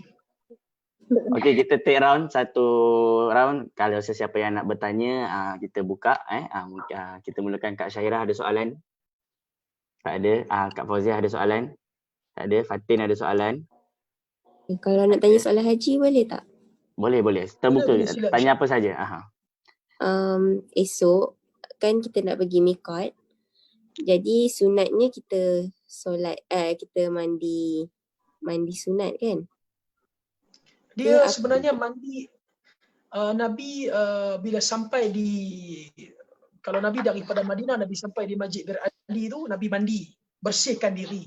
Dia sebenarnya mandi ni dia bukan mandi niat yang khusus untuk ihram sebenarnya. Mandi just untuk bersihkan diri. So, kita just mandi daripada hotel. Jangan pergi mandi kat mikot pula, takut bas tinggal nanti. So, mandi dekat hotel dan sebagainya, bersihkan diri sebersih-bersihnya insya-Allah. Jadi tak ada niat apalah kan? Tak ada. Jadi niat just nak bersihkan diri. Macamlah bila Nabi, setiap kali Nabi nak menyertai perhimpunan orang ramai, Nabi akan mandi. Nabi nak menyertai perhimpunan Jumaat, perhimpunan apa dia hari raya, perhimpunan apa dia hari Arafah dan sebagainya, Nabi akan mandi. Nabi nak berihram, Nabi akan mandi. Nabi mandi di contohnya di Masjid Bir Ali tu kan, kalau kita pergi ke Madinah, nak pergi Mekah, masjid tu kan dia ada tempat mandi dan sebagainya, mandi di situ kalau boleh. Kalau kita mungkin mandi sebaik-baiknya di hotel. Mandi sebaik-baiknya. Maksudnya bersihkan diri betul-betul dan sebagainya supaya nanti kita selesa untuk kita beribadah dan kita boleh beramal soleh dengan kita selesa dan orang lain pun selesa dengan kita insya-Allah. Dia tak ada niat yang khusus. Macam orang tanya saya, Ustaz, apa niat nak mandi raya? nawaitu sauma ghadin fardhu ramadhani ke, apa dia usoli ke, dak. Niat nak mandi bersihkan diri saja insya-Allah. Jadi mandi, bersihkan diri, kita sampai di miqat boleh terus niat untuk melakukan ibadah haji insya-Allah. Okey, terima kasih Ustaz. Kak Atikah ada soalan? Ustaz, saya nak tanya, sekiranya kadang kan kalau bila panas kan kita punya bibir kan macam kering. Kita boleh ni ke, kuping keluar tak kuping? Yang bibir yang pada kering tu, dia tu dikira sebagai perkara apa? Kalau perlulah tak boleh tahan sangat dan sebagainya, terkopek dan sebagainya, kalau perlulah silakanlah tidak menjadi sebarang masalah. Kalau perlu. Nah, kalau tak perlu tu tak perlulah. Kalau perlu tu jagalah insya-Allah. Kalau perlu tak apa, kalau tak perlu tu jagalah sebaik-baiknya. Nah. Jadi sama juga saya fahamkan betul-betul bila kita dalam ihram ni sebenarnya kita boleh mandi, boleh bersihkan diri dan sebagainya. Nah, jadi kalau kita nak pakai sabun yang ada wangi dan sebagainya untuk menghilangkan bau kita sebenarnya boleh. Bukan maksudnya sampai tak boleh. Yang tak boleh itu maksudnya kita pakai wangian berbentuk perfume. Nah, itu yang tak boleh sebenarnya. Nah, kadang-kadang kita ni terlalu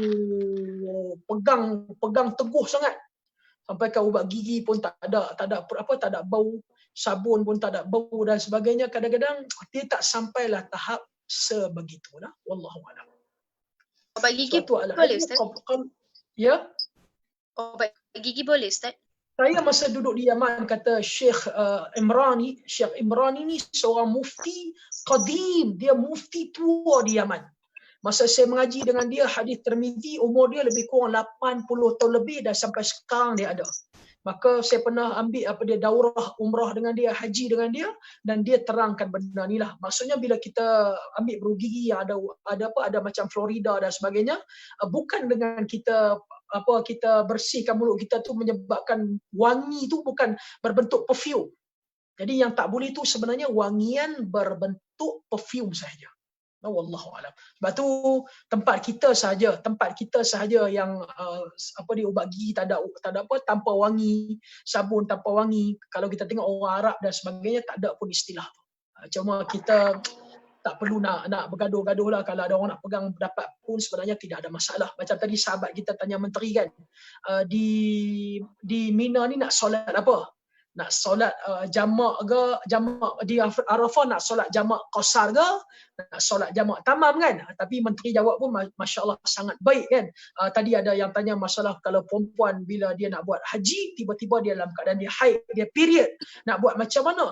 Jadi tadi menteri jawab pun insya-Allah sangat baik jawapan tu. Saya dalam bab haji dan umrah, saya banyak membaca fatwa Lajnah Daimah.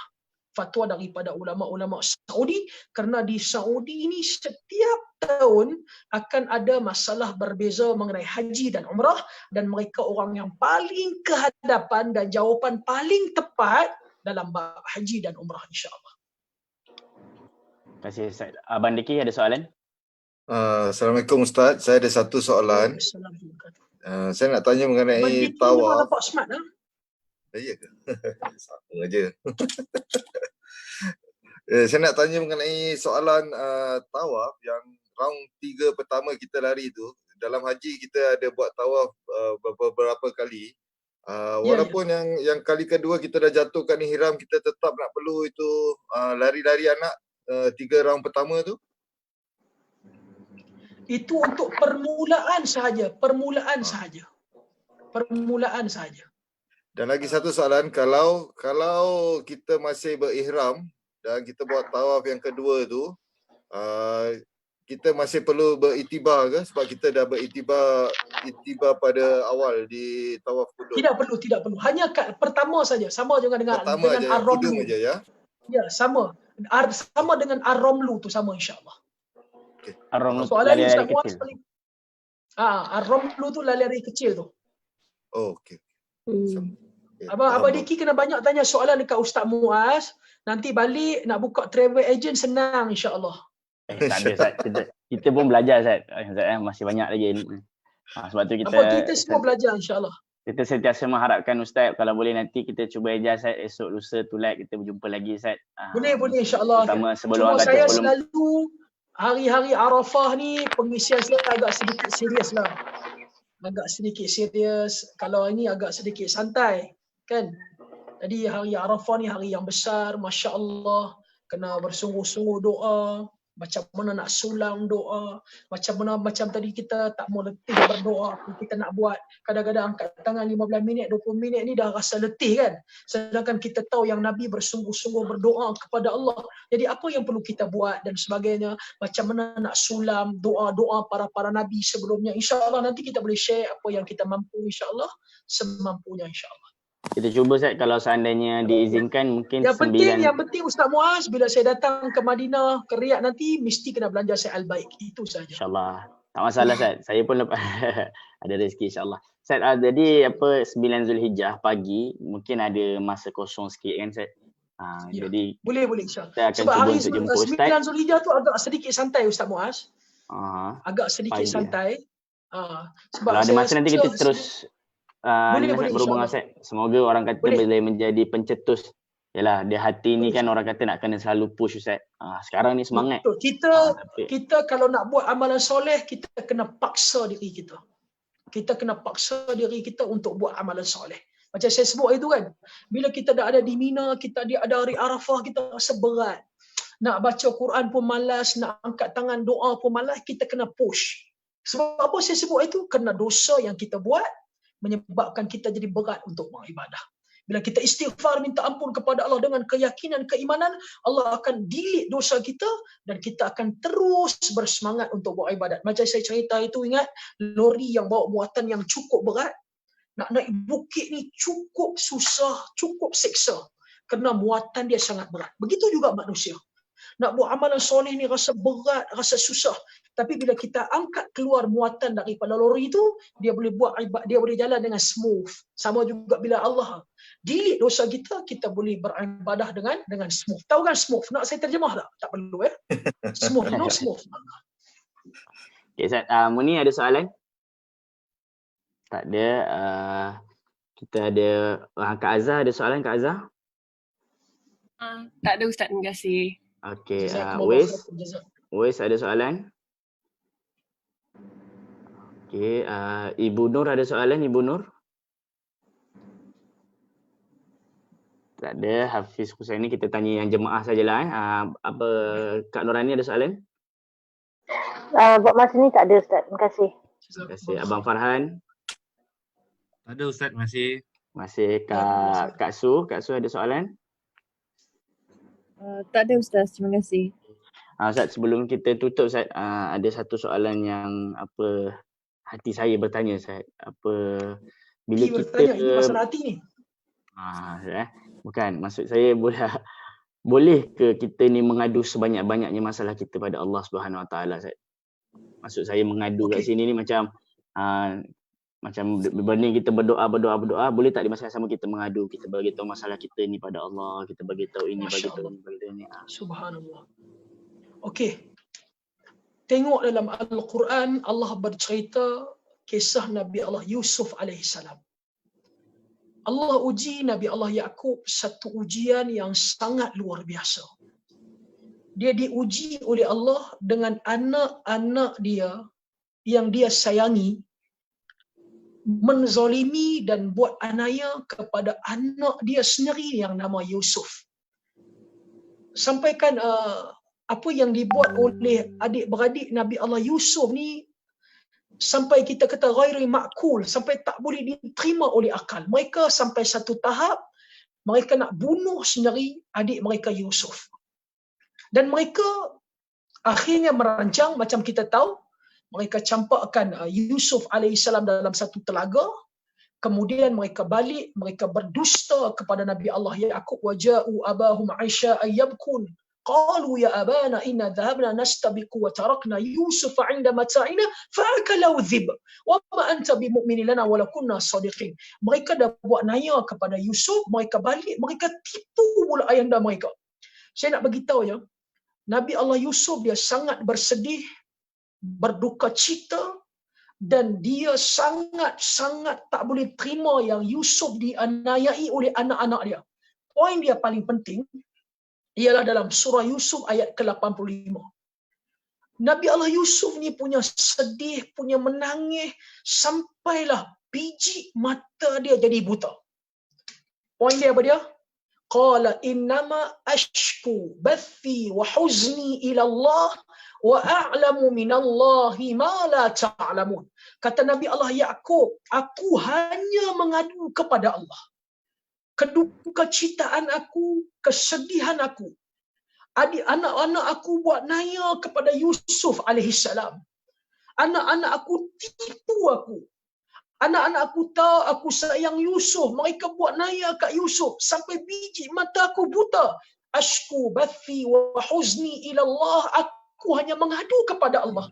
Hanya Allah saja tahu apa-apa yang tidak kamu ketahui. Nampak tak? Dalam kes ni kata para ulama tafsir, ada yang mengatakan Nabi Allah Yaqub langsung tak pernah bercerita kepada sesiapa pun kesedihan dia, keduka citaan dia, walaupun pada isteri yang dia sayang. Kerana dia hanya mengadu merintis kepada Allah. Dan akhir surah Yusuf, kerana pengaduan Yusuf hanya kepada Allah, Allah gembirakan Yusuf alaihissalam dengan dia bertemu semula dengan Yusuf alaihissalam. Allah gembirakan Yaqub dengan dia bertemu semula dengan Yusuf. Perkataan Nabi Allah Yaqub ini juga pernah diucapkan oleh Aisyah radhiyallahu taala anha. Kalau kita tengok dalam kisah Al-Ifk, kisah Aisyah dituduh melakukan penzinaan. Sampai satu tahap Nabi tak percaya. Tapi bila cerita ini viral di kota Madinah, kata Imam Ibn Kathir, cerita ini viral di Madinah sebulan. Orang berbicara mengenai masalah ini. Nabi tak percaya, tapi kesan tu ada. Sehingga Aisyah nampak kesan tu, Aisyah minta kepada Nabi agar dia nak balik ke rumah mak dia, dan Nabi benarkan. Tak lama lepas tu Nabi datang ke rumah mak Aisyah, Ummul Rayyan. Mak Aisyah ni bila tengok Aisyah dengan mata bengkak, sebulan dia menangis tanpa henti. Orang fitnah dia berzina. Mak dia peluk dia, mak dia kata, Aisyah, kamu anak mak tahu kamu baik, orang cantik macam kamu, isteri Rasul, mesti orang akan fitnah dan tak suka kamu. Dia menangis, Nabi datang. Nabi kata, Aisyah, sekiranya kamu salah, minta ampun kepada Allah. Minta ampun kepada Allah. Dan sekiranya kamu tak salah, Allah akan turunkan ayat Quran dan bersihkan kamu. Aisyah kata, sebulan aku menangis tanpa henti bila aku dengar apa yang Nabi kata, Aisyah, kalau kamu salah minta ampun kepada Allah. Aisyah kata, aku berhenti menangis. Kerana aku tak sangka yang Nabi akan sebut perkataan tu. Kerana aku hanya harap Nabi sebut, Aisyah, kamu tak salah, jangan takut, Allah akan bersihkan kamu. Aisyah kata apa? Mak, tolong aku mak. Ayah, tolong aku ayah. Kedua mak dan ayah Aisyah diam. Mereka tak mampu nak berbicara di hadapan Allah. Kata Aisyah, aku tak mau kata apa-apa sekarang. Aku nak kata kepada kamu semua sebagaimana kata bapa Nabi Allah Yusuf alaihissalam, Yaqub alaihissalam, qala innama ashku bathi wa huzni ila Allah wa a'lamu minallahi ma la ta'lamun. Dalam surah Yusuf ayat ke-85 kata Aisyah, aku nak mengadu macam bapa Yusuf mengadu Yaqub alaihissalam, aku nak mengadu kesedihan aku, keduka citaan aku. Aku tak berzina, hanya Allah saja tahu dan kamu tidak mengetahui. Lantas Allah terus menurunkan beberapa ayat daripada surah An-Nur membersihkan Aisyah radhiyallahu taala anha. Memang benar, semua masalah yang kita hadapi tak salah dan memang wajar kita mengadu kepada Allah dengan penuh pengaduan. Jangan rasa nak malu, kita angkat tangan mengadu kepada Allah macam kita bercerita, kita menangis, kita teriak macam bila kita ada masalah, kita sandar di bau mak kita, ayah kita, kita peluk menangis.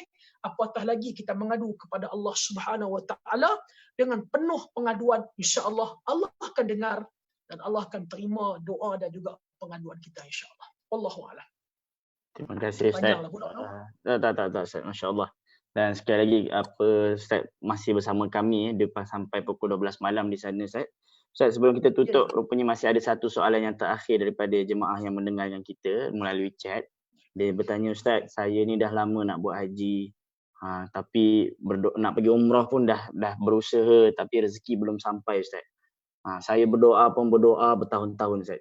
Tapi begitulah rezeki belum cukup. Macam mana, Ustaz? Apa yang perlu saya buat? Kalau ada salah kita satu nak daripada buat pendengar haji, kita. kita nak buat umrah. Sebab tu saya sebut hari tu kan, haji umrah ni orang yang dipilih oleh Allah, bukan sebab kita ada duit kita boleh buat haji, buat umrah, bukan sebab kita sihat kita boleh buat haji umrah, bukan sebab tu. Jadi memang Allah Subhanahu Wa Taala pilih betul-betul. Kalau betul-betul nak buat dan sebagainya, tak mampu, teringin sangat dan sebagainya, insya-Allah teringin nak buat umrah tak mampu, nanti hubungi saya insya-Allah. Kami insya-Allah dengan rezeki yang kami ada setiap tahun, kita akan sponsor orang buat umrah insya-Allah. Dengan rezeki yang Allah bagi kat kita, insya-Allah setiap tahun kita akan sponsor orang buat umrah. Sama ada syarikat saya sendiri Raihanah akan sponsor, ataupun kadang-kadang saya dengan kawan-kawan saya daripada Amani Travel pun, kita dengan keuntungan yang kita ada, kita akan cari dan kita akan sponsor mereka yang betul-betul memerlukan. Kalau dia mai jumpa kita pun pakai Note 10 Plus ke, dia mai jumpa kita pun pakai iPhone yang ada 3 kamera tu, kita suruh dia jual dulu iPhone tu. Lepas tu kalau tak cukup, baru kita bawa dia menunaikan ibadah umrah. Saya pernah sekali offer untuk orang buat umrah, Ustaz Muaz. Ya, saya. Kemudian dia kata, Ustaz, boleh tak saya bawa isteri saya dengan 3 orang anak saya? Saya kata, boleh, hang bayarlah sendiri. Kita nak sponsor dia seorang, dia nak bawa dia punya 7 keturunan menunaikan umrah dengan kita, nak bawa isteri dan 3 orang anak dia. Jadi kita nak sponsor dia seorang. Jadi insya-Allah kalau betul kita nak, Allah pasti akan sediakan jalan. Ustaz Muaz, tahun lepas tahu kan semua jamaah haji berhadapan dengan masalah visa. Tahu kan? Betul. Tahun lepas semua jamaah haji travel berhadapan dengan masalah visa. Bayangkan kami ada 100 orang jamaah yang dapat visa 56 orang. Antara yang tak dapat visa, saya sendiri sebagai ketua mutawif. Saya sendiri tak dapat visa. Bayangkan pada 5 Zulhijjah saya masih belum keluar visa. Saya nak cerita ini nikmat. Malam tu saya tak tahu nak buat apa dah. Bangun malam, angkat tangan, menangis, teriak, ya Allah, aku nak pergi haji, ya Allah, tolong aku, ya Allah. Ya Allah, aku nak pergi Arafah, ya Allah. Minta dengan Allah dengan penuh pengharapan. Subhanallah. Pagi tu, visa saya antara 10 visa yang keluar. Saya nak beritahunya, jangan pernahlah kita main-main dengan doa. Jadi kalau dia nak, dia usaha, ikhtiarlah untuk menunaikan ibadah umrah, kemudian berdoalah kepada Allah dan Allah akan permudahkan urusan dia insya-Allah. Wallahu a'lam. Ni last lagi, Ustaz. Tadi dah last dah, tapi ni last of the last, Ustaz. Sebab saya cuma menyampaikan apa yang ditanya dalam grup saya. Jadi kita, banyak saya sebagai alasan moderator, tu boleh diterima insya-Allah. Saya kena adil, Ustaz. Jadi dia kata begini, Ustaz. Misal kata dia nak, mungkin kemampuan tu ada, ni soalan yang lain lah, Ustaz. Tetapi dia seorang perempuan dan suami dia tu yang tak nak. Sedangkan kan kita kena pergi dengan mahram. Seorang isteri kan dia kena mengikuti suami dia. Tapi Allah belum buka hati suami dia sehingga dia tak boleh nak ikut, Ustaz. Macam mana kita? Allahu Akbar, Allahu Akbar.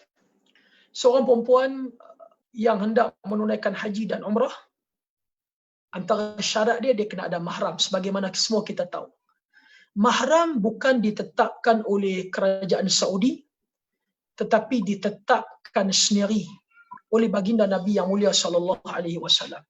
Cuma hari ini ada fatwa yang membenarkan perempuan yang umur 40 tahun ke atas dan sebagainya, kalau perjalanan dia aman untuk menunaikan haji dan umrah, itu cerita lain lah.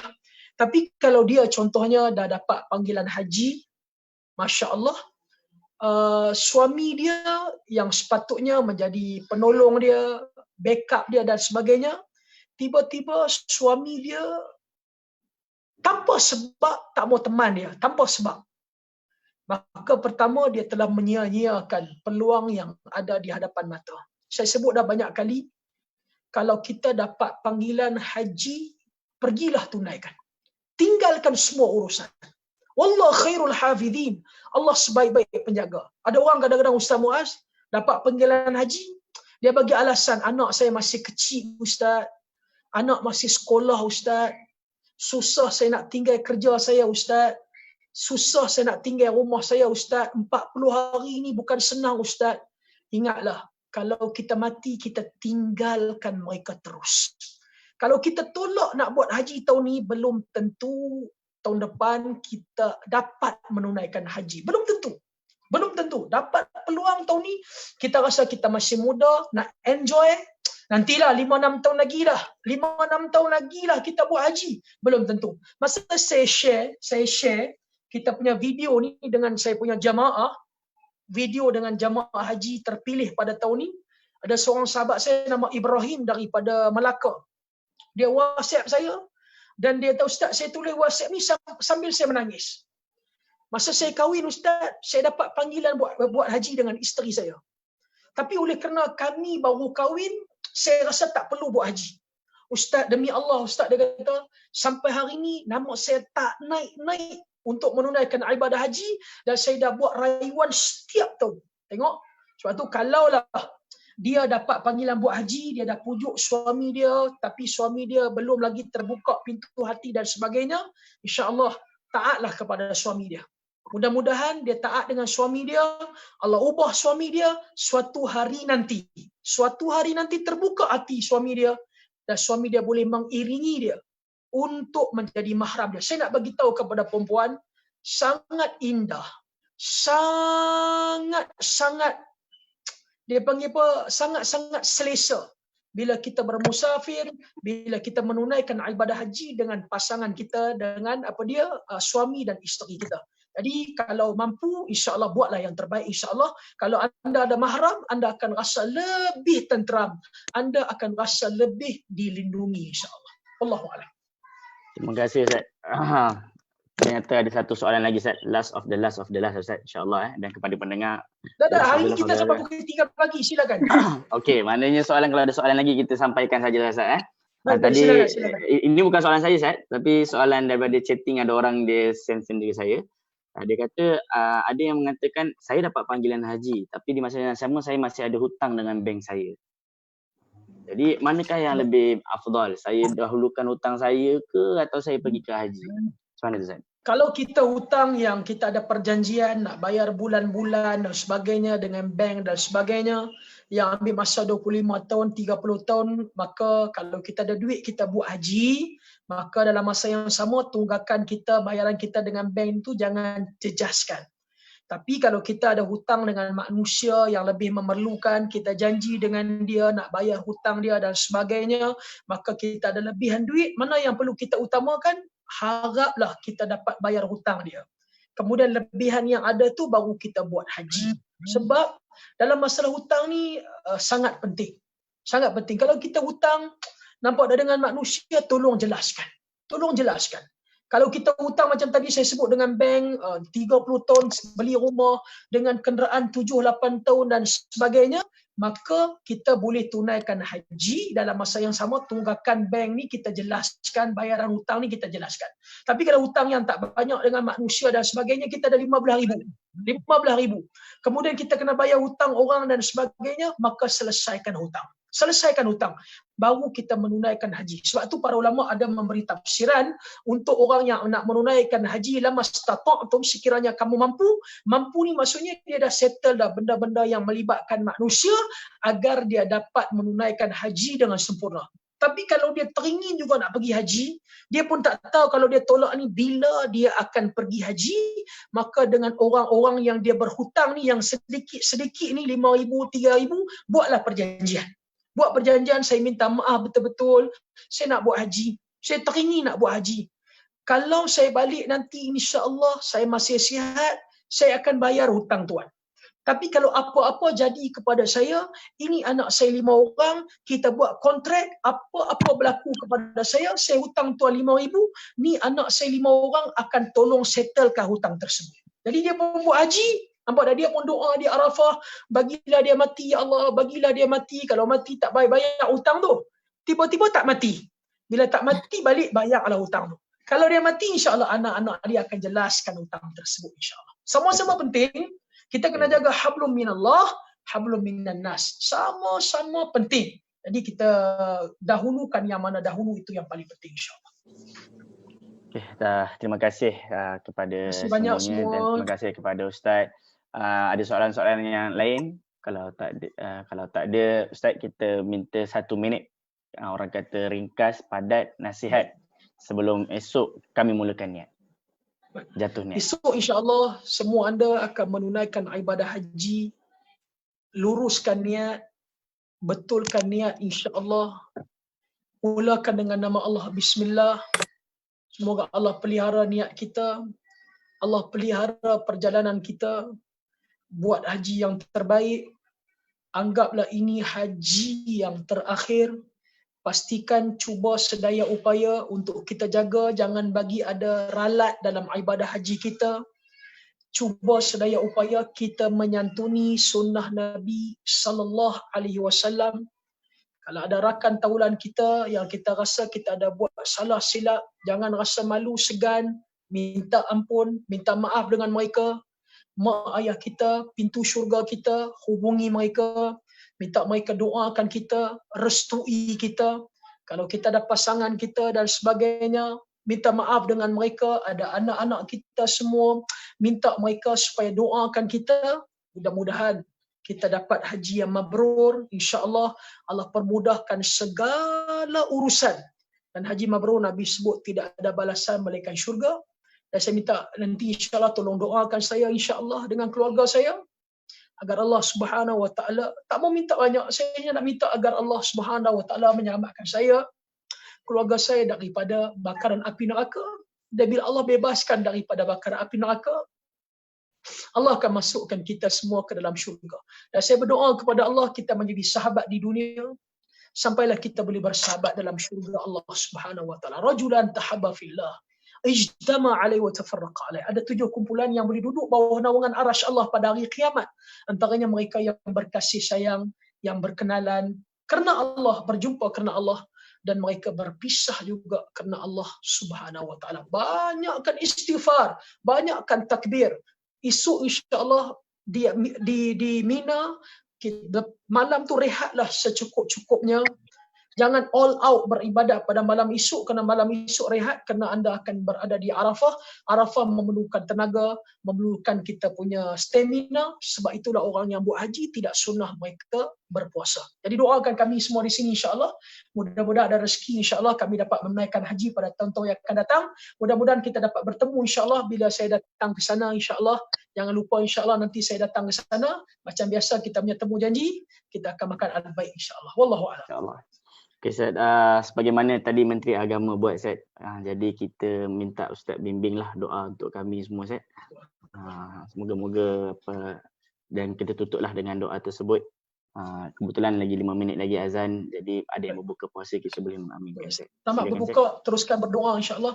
Bismillahirrahmanirrahim. Alhamdulillahirabbil alamin wassalatu wassalamu ala asyrafil anbiya'i wal mursalin wa ala alihi washabbihi ajma'in. Allahumma inna nas'aluka ma sa'alaka minhu 'abduka wa nabiyyuka Muhammadin sallallahu alaihi wasallam wa na'udzu bika minasy syarri ma sta'adha minhu 'abduka wa nabiyyuka Muhammad sallallahu alaihi wasallam. Allahumma inna nas'aluka khairi kullihi 'ajilihi وآجله ما علمنا منه وما لم نعلم ونعوذ بك من الشر كله عاجله وآجله ما علمنا منه وما لم نعلم اللهم اجعلنا من أهل القرآن الذين هم أهلك خاصة يا ذا الجلال والإكرام اللهم انفعنا ورفعنا بالقرآن العظيم الذي رفعت مكانه وأيدت سلطانه وبينت برهانه ربنا هب لنا من أزواجنا وذرياتنا قرة أعين وجعلنا للمتقين إماما ربنا افتح بيننا وبين قومنا بالحق وأنت خير الفاتحين ربنا لا تزغ قلوبنا بعد إذ هديتنا وهب لنا من لدنك الرحمة إنك